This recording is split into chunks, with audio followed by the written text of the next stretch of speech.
Albert Einstein once said that anyone who doesn't take truth seriously in small matters cannot be trusted in large ones either. In Abuja on the 4th of July 2012, this was said. Those involved in subsidy scam amounting to about 2.6 trillion naira must never go unpunished.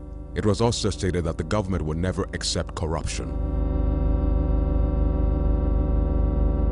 After a string of investigations, audits and committees were set up, until date not a single person has been tried before a court of law, even though clear evidence is available. In other cases, corrupt officials have even been pardoned.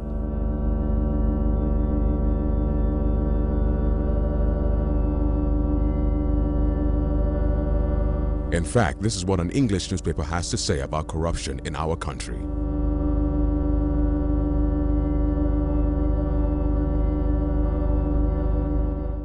Every story appears ordinary until you see the core side of it. And what you're looking for is the story behind the news. We bring it to you from Lagos, the commercial capital of Nigeria. Giving you all sides and political stories round the clock. Every detail from the start line to the final whistle.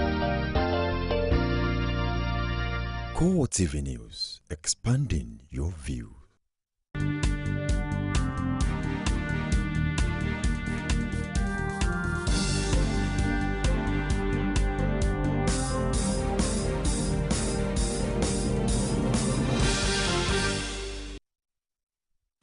Hello and welcome to CoreTV Primetime News. I am Gift Ogete. In our major story, Chad to deploy over 2,000 troops to join Nigeria's counterinsurgency efforts in the northeast region.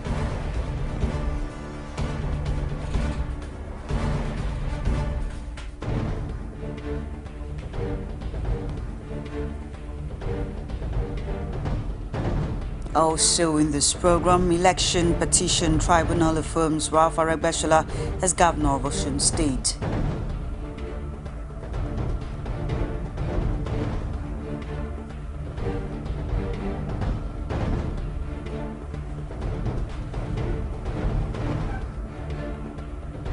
Apprehension as INEC set Saturday to take a final decision on whether elections should hold as scheduled this month.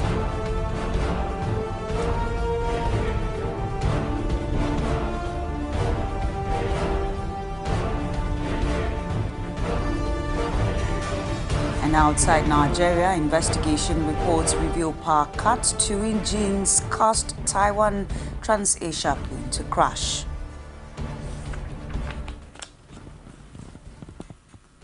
Good to have you. Stay tuned with us. Now details of the headlines and other stories. Chad has formally committed to deploying over 2,000 troops to join Nigeria's counterinsurgency efforts in the northeast region. This was the highlight of a memorandum of understanding signed by the Chadian Chief of Defense Staff, Ibrahim Mahamat, and his Nigerian counterpart, Alex Bade, at the defense headquarters in Abuja. Details of the agreement were not disclosed, but Bade told journalists after a closed-door meeting with the Chadian team that both countries are committed to ending the Boko Haram menace. Chadian forces are on Nigerian territory. They are mostly at the border now of Fotokol and Gomborungala. On the basis of the bilateral agreement we signed with them. We have been working together since, and they came in now to come and clear some gray areas. That's what we have done, and we have just made an addendum to the MOU that we signed on the 18th of January. No, Chad is bringing a force of about 2,000, 2,500. Nigeria is taking all our forces, but specifically to work with the Chadian forces, we have 5,000 to work with those Chadian forces.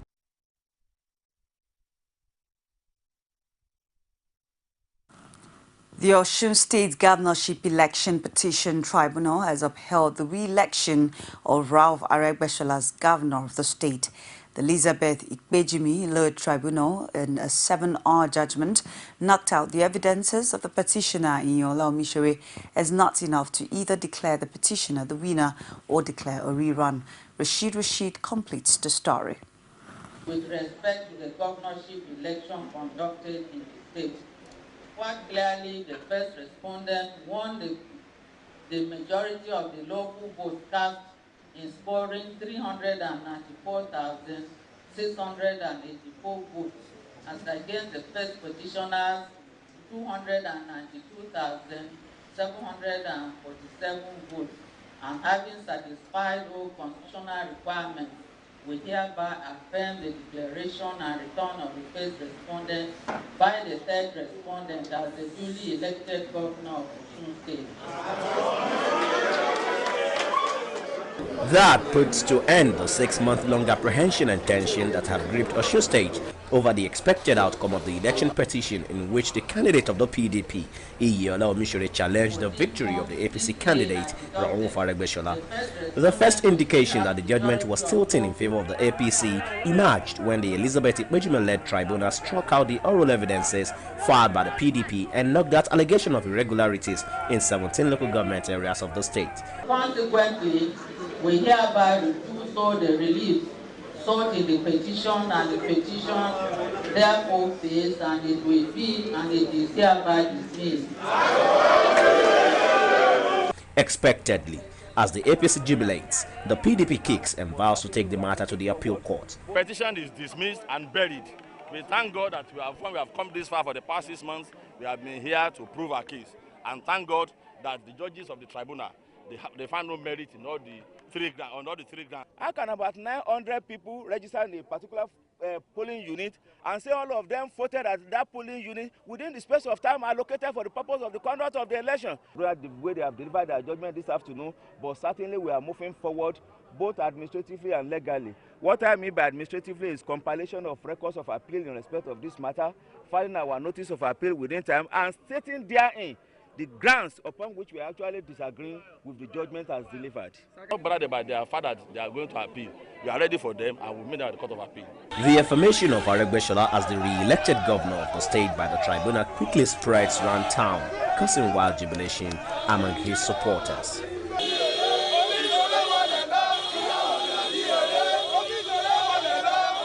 Rashid, CoreTV News, Oshogbo. The Independent National Electoral Commission will on Saturday take a final decision on whether the elections would hold as scheduled this month. To this end, it has invited chairmen and secretaries of all registered political parties to a meeting in the aftermath of INEC Chairman Attahiru Jega's presentation to the Council of State. A statement issued by INEC spokesman Kade Dowu indicates that Jega will also hold a separate meeting with resident electoral commissioners. He ordered that the INEC chairman will thereafter brief the media on whether the elections will go ahead as currently scheduled. The presidency has denied putting pressure on the Independent National Electoral Commission to postpone next month's election. It also maintained that INEC chairman Attahiru Jega did not insist during the Council of State meeting that election must hold this month. Senior Special Assistant to the President on Public Affairs, Donyo Cooper, said at the news conference in Abuja that there are indications that the Commission is not fully ready. He also argued his principal is only concerned about INEC's state of preparedness and the danger posed by the war of insurgency in some parts of the country. Let me categorically state here that at no time during the entire 7-hour meeting which I was privileged to attend, did the INEC chairman, Professor Attahiru Jega, insist that the elections must hold on February 14th and 28th, as published by some electronic and print media today. It did not happen. There was no time that the INEC chairman insisted that the election must be on the 14th and 28th of February. It did not happen.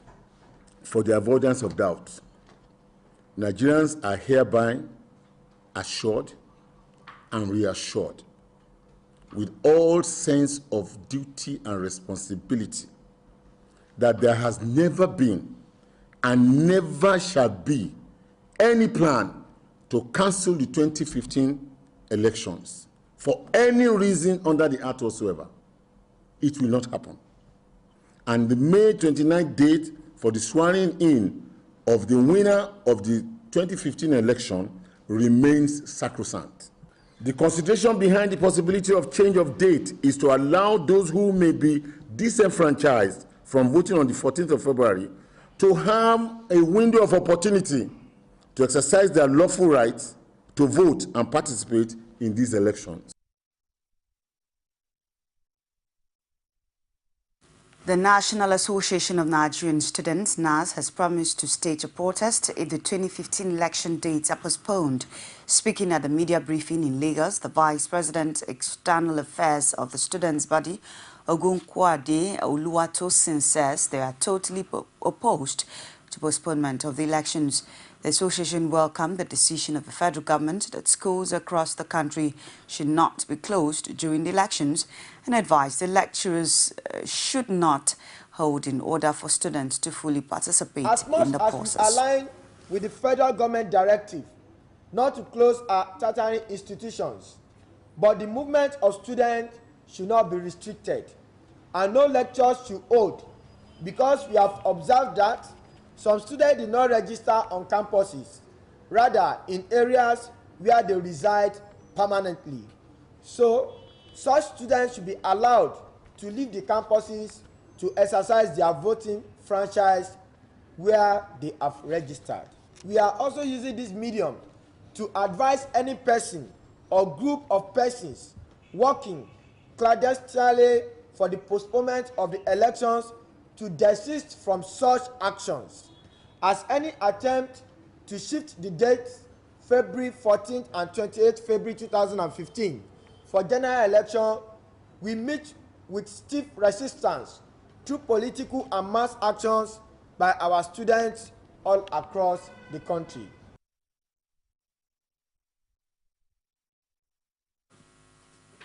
The All Progressives Congress has hailed the decision of the National Council of State as a triumph of the nation and its people over parochial, individual and political interest. It also said the council's position vindicates the stance of millions of Nigerians who are keen on the change in their circumstances. Spokesman of the party's presidential campaign team, Garba Shehu, said in a statement that the decision is a further confirmation of the sacrosanct nature of the election date, as well as the May 29, 2015 handover date. APC noted that it was glad that a major crisis, which would have made Nigeria the laughingstock of the civilized world, has been averted. The All Progressives Congress has dismissed the security alert on female suicide bombers disguised as voters as a case of scaremongering. The party's national spokesman, Lai Mohammed, said in a statement that it was meant to scare voters away from the polling booths during the forthcoming elections. APC argued that the alert cannot be taken seriously because it came from a government official who is also serving on the campaign committee of President Goodluck Jonathan. The party also noted that security agencies should be engaged in beefing up security across all 11 presidential candidates contesting next week's election. This, it added, is in order to stop a situation where elections could be shifted if anything happens to any of the candidates. Presidential spokesman Reuben Abati has criticized the endorsement of Muhammadu Buhari by the Economist of London, saying President Goodluck Jonathan is banking on patriotic Nigerians and not foreign opinion writers to re-elect him. He condemned what he called the newspaper's baseless, jaundiced and rather malicious verification of Jonathan. The highly respected British weekly newspaper had in an editorial said it was endorsing the candidate of the All Progressives Congress with a heavy heart, saying a former dictator is better than a failed president. In his statements issued on Friday, Abati said that many Nigerians and others rendered readers of the usually urban, thoughtful and well-seasoned editorial opinion of The Economist will be shocked that it has taken the very ill-considered decision to throw its weight behind Buhari. He described the APC presidential candidate as a former military dictator who curtailed freedom of speech ordered kidnapping of opponents and jailing of journalists, among others. 48 hours after President Goodluck Jonathan rounded off its campaign in Benin, over 200 youths of the People's Democratic Party trooped out en masse to demand that the leadership of the party give them their share of the purported billions of naira President Goodluck Jonathan brought for the rally. The party youths, which came under the umbrella body called Grassroots Youth Initiative, in a protest to the party secretariat in Benin City, accused Osiage Ize Iyamu, a PDP chieftain and chairman of Goodluck Sambo campaign organization, of being in possession of the 1.5 billion naira. The report. It was a mammoth crowd of protesters who besieged the PDP party secretariat along Benin Sapele Road to express their displeasure. The party leaders who they claim are shortchanging them. We are here today. So many youths are saying the money is not here. And really, Jonathan is our brother. And the youth of this state has feared to work endlessly, has feared to put their heads on deck, has feared to defend the presidential return of Goodluck Ebele Jonathan back on seat. And we don't want anybody, group of persons, individual, to decide the fate of the youth of this state. And this is a message to everybody listening and to the leaders of PDP that we must return Ebele Jonathan. And the money that was meant to be given to the youth of this state, we the grassroots youth initiative, my president, Osaraboy Dasa, has spent millions on PDP. It was the best organization that was inaugurated in this state. Immediately, Oshomole took over as the APC governor.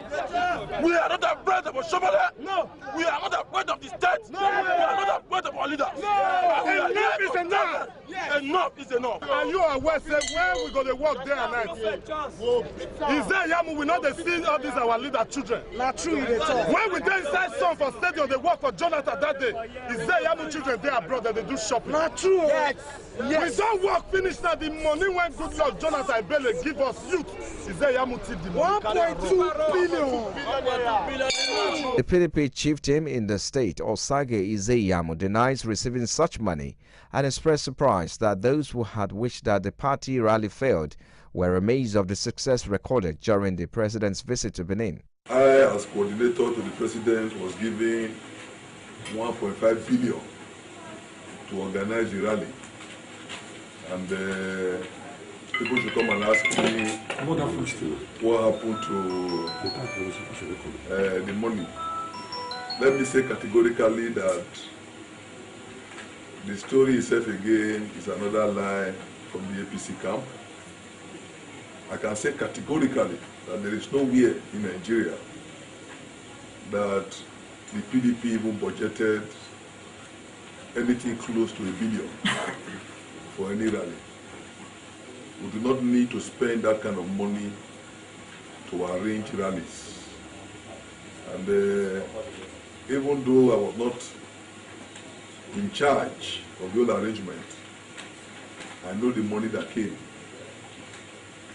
And I will not also dignify the APC by telling them. But all I can tell them is that what came was pittance. I know how much Oshomole spends on his doing rallies.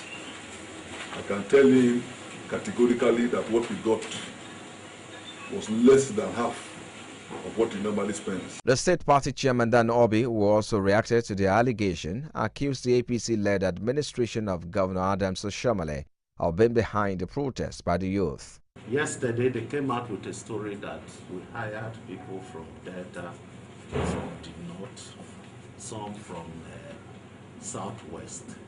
Today is another story of 1.5 billion. Okay. Some of you are saying 1.5, others are saying 1.2.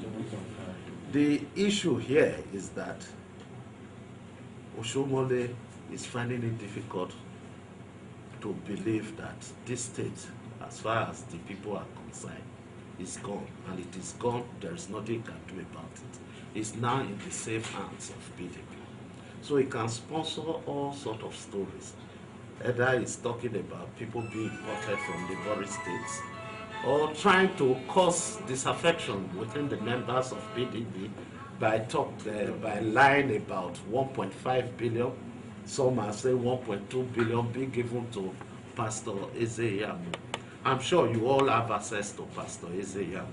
He's in a position to tell you that there is nothing like 1.2 billion coming to Edo State. The accounts for the party, I can throw them open for you to look at. That we didn't receive anything. The youth were later dispersed by security forces. It's CoreTV Primetime News. Season of political campaign rallies continue across the country. Find out more after this timeout. Stay with us. Albert Einstein once said that anyone who doesn't take truth seriously in small matters cannot be trusted in large ones either. In Abuja on the 4th of July 2012, this was said. Those involved in subsidy scam amounting to about 2.6 trillion naira must never go unpunished. It was also stated that the government would never accept corruption. After a string of investigations, audits and committees were set up, until date not a single person has been tried before a court of law, even though clear evidence is available. In other cases, corrupt officials have even been pardoned.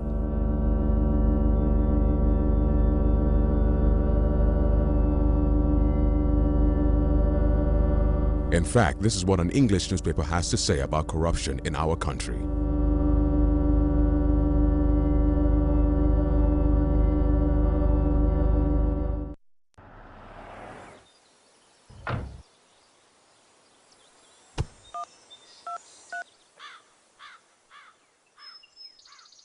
Your account is too low for this call.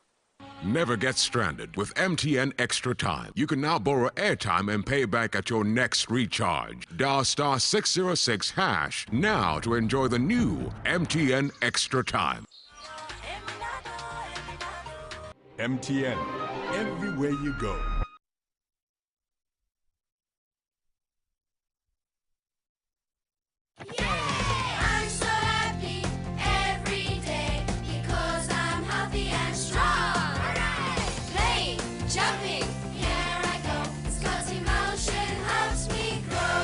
Daily dose of Scott's Emotion, which combines omega-3, calcium, vitamins A and D, supports the healthy development of your child's brain and body. Scott's Emotion promotes active minds and strong immunity in growing children. New Scott's Orange Flavor Multivitamin Emotion.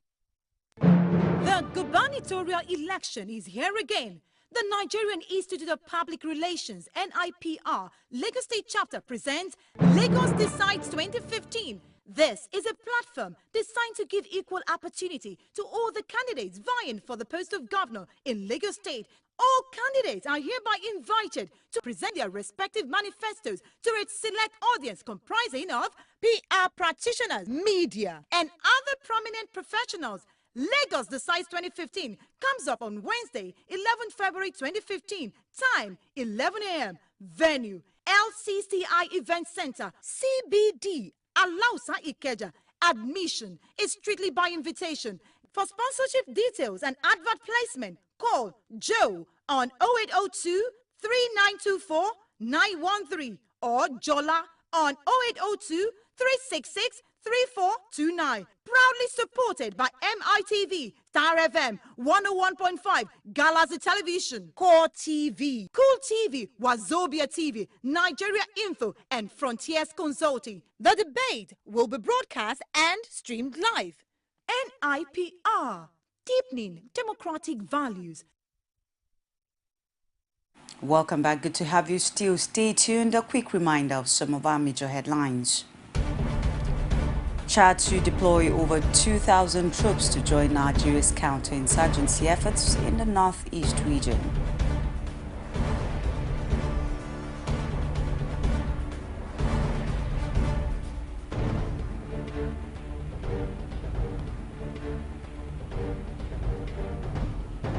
Election petition tribunal affirms Ralph Aregbesola as governor of Osun State.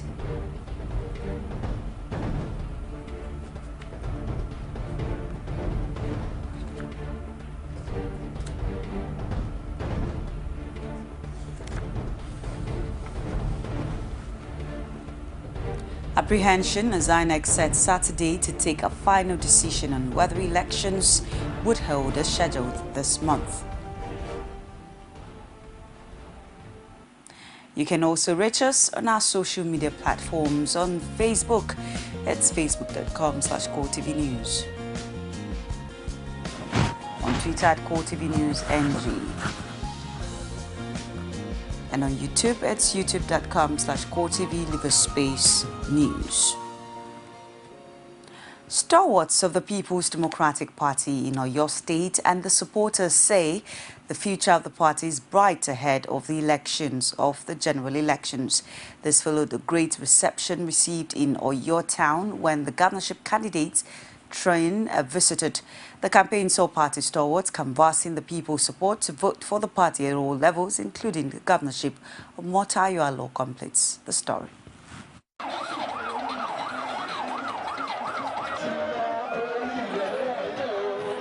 It was a loud ovation as the campaign train of the PDP governorship candidate Teslim Folarin stepped into Oyo as excited supporters endorsed his candidature.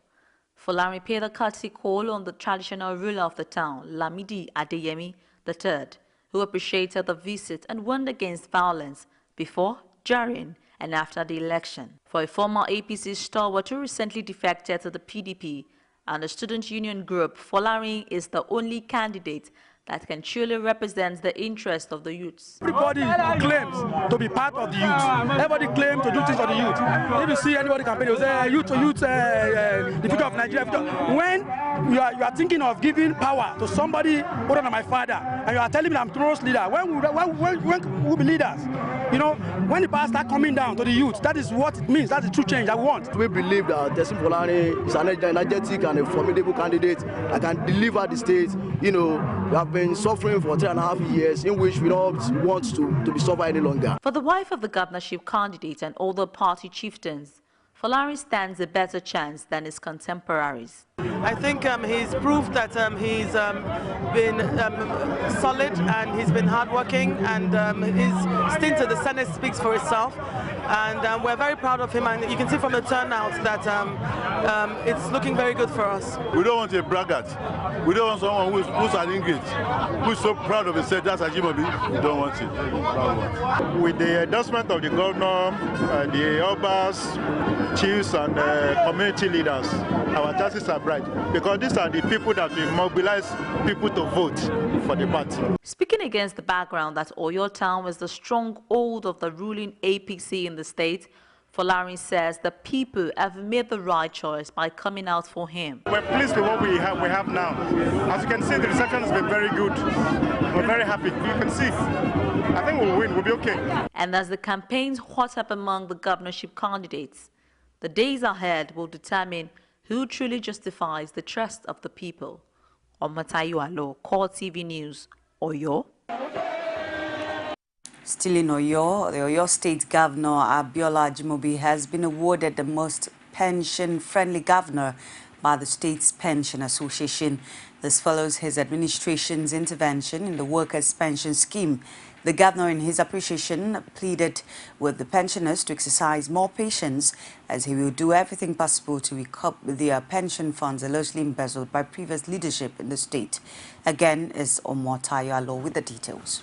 2006, I was in the primary school, I was in the secondary school. At the time I was in the secondary school, I was taking 150 students a week, 30 students in a class. And I was taking 15 classes conscientiously. And after it, I became a supervisor for Akinyele before I retired. And look at me now. If the pension is not forthcoming, how come will the one not die before the pension comes? You should please, we know Obi Pojokalo, but you should please consider us. Old age is something to be reckoned with. I've been given the better part of a life to serve in the state. This pensioner has pleaded with the current administration to do everything in its power to make sure she enjoys the fruit of her labor while she is still alive. Even though life has not been a bed of roses for pensioners in the state, The General Secretary, Nigerian Union of Pensioners, Akhtar Zhao, representing the chairman of the association, says the Oyo State Governor deserves the recognition and award. What we are expecting now is that he will, as he said, he will continue to improve on the pension payment. While the issue of some unpaid pensioners remain a strong point for critics of the Ajimobi-led government always hold on to, these pensioners say the blame is not entirely his, as the problem stemmed from his predecessors. This present governor is really trying for the pensioners, and we hope if he's re-elected, our future is better. As he has been doing before the shortfall of revenue from the federal government. And I know that pensioners in Oyo State will have a better day ahead. We pensioners are very hopeful that he will fulfill all the promises, that all the arrears owed the pensioners will be paid as soon as possible. So we are praying for the governor to succeed in his mission to go the second round. Ajimobi, who blamed the past administration for the hardship pensioners in the state are currently passing through, pleaded with them that their suffering will soon be a thing of the past. No governor has done it before. You had all the things they reeled out. The first one to buy vehicles for them, the first one to increase their salary, the first one to pay them regularly. All the money that previous governments said could not be paid, I've paid them. The pensioners went away with renewed hope and assurance of a better tomorrow by the governor. Omotayo Alo, CoreTV News, Ibadan. As the 2015 February polls draw near, political parties have continued to drum support for their candidates. The Kodu Trailblazers support group in the APC organized the Work for Health in aid of the party's governorship candidate in Lagos, Akinwumi Ambode. Emmanuel Ajayi has more, presented from our studios.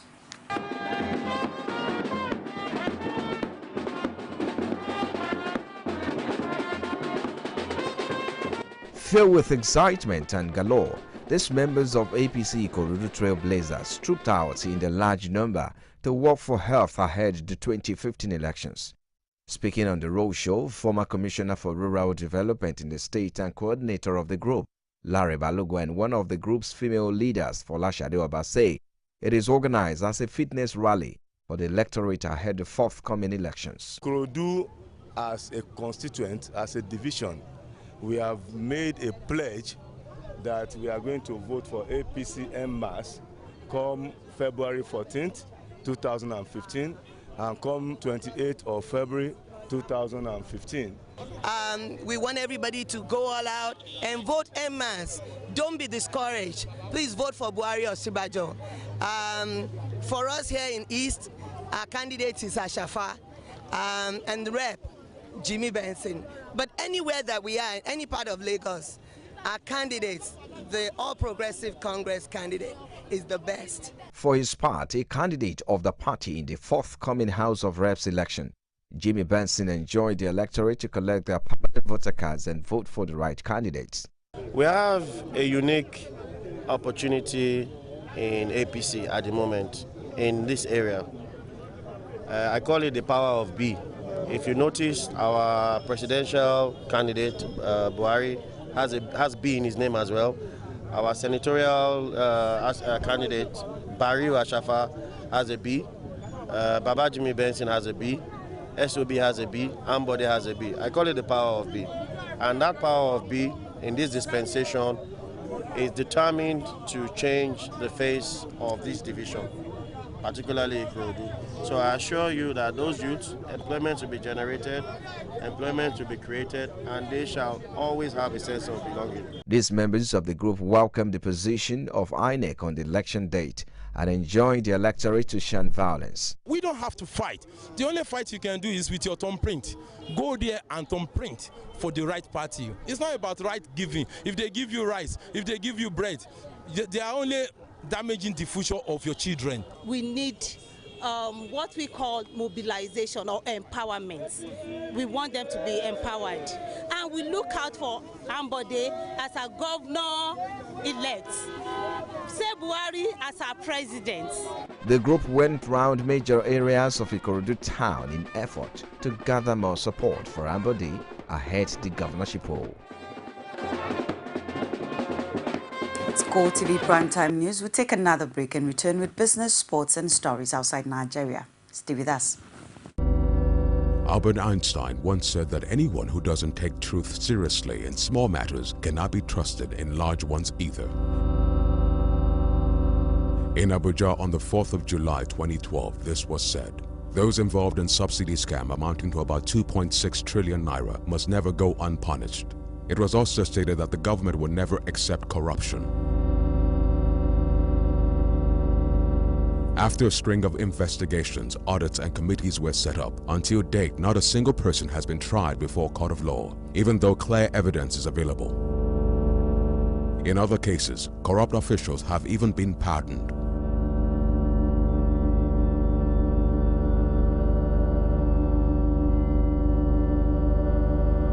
In fact, this is what an English newspaper has to say about corruption in our country.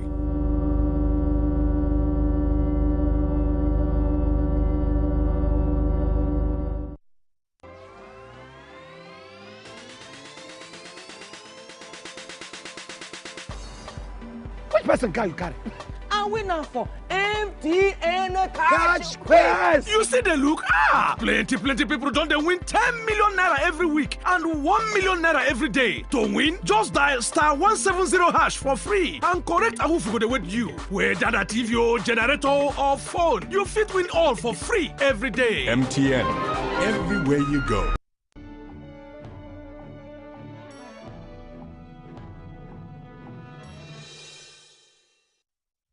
Thanks for still staying tuned with us. Now on to business. The National Insurance Commission, NICOM, says it would endeavor to consolidate on reforms initiated in the past 7 years. The Commissioner for NICOM, Fola Daniel, said in a statement issued in Lagos that NICOM would consolidate on reforms in such areas as micro-insurance and take a full initiative and will create 300,000 new jobs in the next 3 years, in line with government's new mandate to make the sector a more contributor to the country's economy. The Commission would consolidate on no premium, no cover international financial reporting system, risk-based capitalization, among others. The no premium, no cover policy had helped raise the cash flow of insurance companies and reduced complaints and non-settlement of claims. The International Monetary Fund, IMF, warned Nigeria and other African countries on rapid expansion of cross-border banking in Africa, which it said offers opportunities and benefits for the economies involved, but equally pose oversight challenges that, if unaddressed, may increase systematic risk. The IMF welcomed the fact that Pan-African banks are improving competition, especially in host countries with small markets, driving innovation and bringing new opportunities for diversification for the home countries, but cautioned that efforts to strengthen oversight in some cases needed to be intensified. In 2008, the Central Bank of Nigeria raised a similar concern about this, saying it involves additional risk, especially in regulation, through the CBN had issued guidelines on offshore expansion, which it mandated them to adopt, but the IMF resulted in raising fresh concerns over the matter. 192.39 billion naira worth of treasury bills were sold with maturities of between 3 months and 1 year at lower yields compared with its previous auction. The Debt Management Office said DMO sold 45.17 billion naira in the 3 months paper, 30 billion naira in the 6 months note, and 117.22 billion naira in 1 year bills. Total subscription fell to 461.91 billion naira. And now let's join Sabina Izubu for Stock Market Report. CoreTV News Stock Market Report is brought to you by MTN. MTN, everywhere you go. Hello there and welcome to the Stock Market Report segment with me, Sabina Izuku. The equities market on the floor of the Nigerian Stock Exchange closed on a negative note today as the Nigerian All-Shares Index depreciated to 0.71% to close at 29,985.08 basis points. The market capitalization decreased to close at 10 trillion naira. In all, a total volume of 432.19 billion units of shares, valued at 4.8 billion naira, were exchanged in 3,753 deals. Seplat told the gainers chart closed at 333 naira 90 kobo, with a gain of 15 naira 90 kobo, followed by West African Production Company, BT Glass, Presco, and Dangote Cement. On the flip side, Julius Berger topped the chart, trailed by Nigerian Brewers, Flour Mill, Zenith Bank, and Cadbury. Meanwhile, First Bank of Nigeria Holdings topped the traders chart, followed by Eco Transnational Incorporation, Axis Bank, Zenith Bank, and Sky Bank. Just before we wrap up the stock market report, here's the currency trade for today.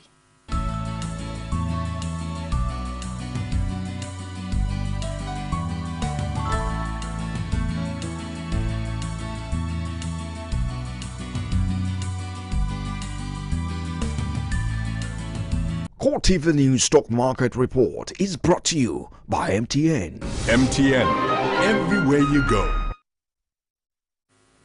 There you have it, Stock Market Report with Sabina Izuku. And now to sports. African football chiefs on Friday hit Equatorial Guinea with a $100,000 fine for unrest in an African Cup of Nations semi-final in which 36 fans were injured. But the Confederation of African Football said that despite disturbances blamed on Equatorial Guinea fans in Thursday's semi-final defeat to Ghana, supporters would be allowed into the country's third-place playoff against Democratic Republic of Congo on Saturday. CAF meted out the fine to the Nations Cup host for aggressive behavior and being repeat offenders. I'm very happy with the results my players achieved. I'm very happy with everything Equatorial Guinea achieved in this competition, but I regret the incidents. We didn't know what happened. We was on the pitch, we didn't know what happened. We saw that it was some incident of violence. I cannot say that I want concern, but I want to keep the safety of my players. It was very important for me. But it's good to be in the final, very good, especially with Ghana, especially with the team that before the tournament nobody gave us a chance. Everybody spoke at least about other 5 teams that are better than us. And now we are in the final against a very good team, so we want to win the cup. All of a sudden, because we start scoring, then these people started throwing water. Canned drinks. You can see some of our people have cuts, their stomach, their head, their eyes, bleeding. It's uncalled for. And what is surprising is the police are just standing. They even urinate in the bottle they throw on us, or we did not retaliate anything. Until when they started to throw the big stones. I can witness about 4 of my colleagues, their head was broken. So we couldn't stand it anymore. We have to rush to the pitch. And it was very disaster. This is very disgrace. Disgrace to CAF, disgrace to Africa. It has definitely taken away the shine. And I think it's very unfortunate. The focus should be on Ghana's win. And now we are talking about violence. It's very, very unfortunate. I think the government of Equatorial Guinea has done very well, but this is a big slur on the image of the competition.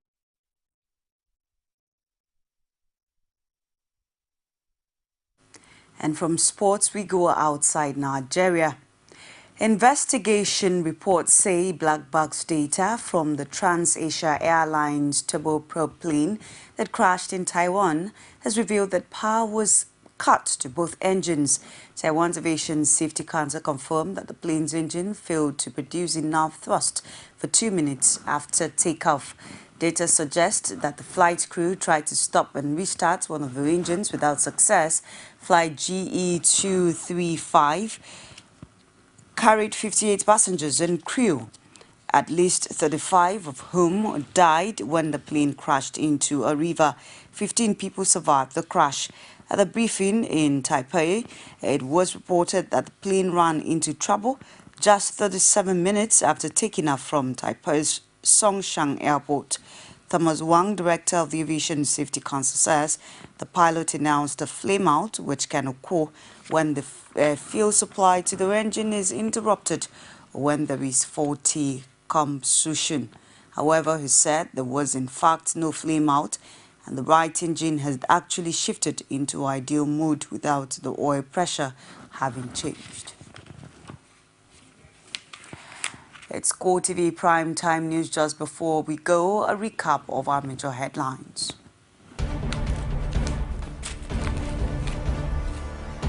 We told you that Chad is to deploy over 2,000 troops to join Nigeria's counterinsurgency efforts in the northeast region.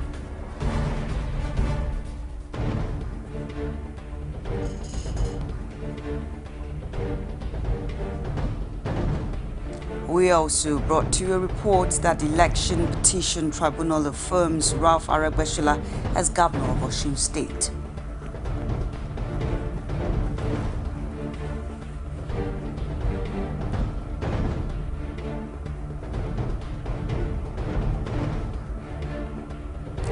You also heard that apprehension as INEC set Saturday to take a final decision on whether elections would hold as scheduled this month. That's our show for tonight. On behalf of the entire production crew, I am Gift or Gete, wishing you a very lovely night rest. Good night.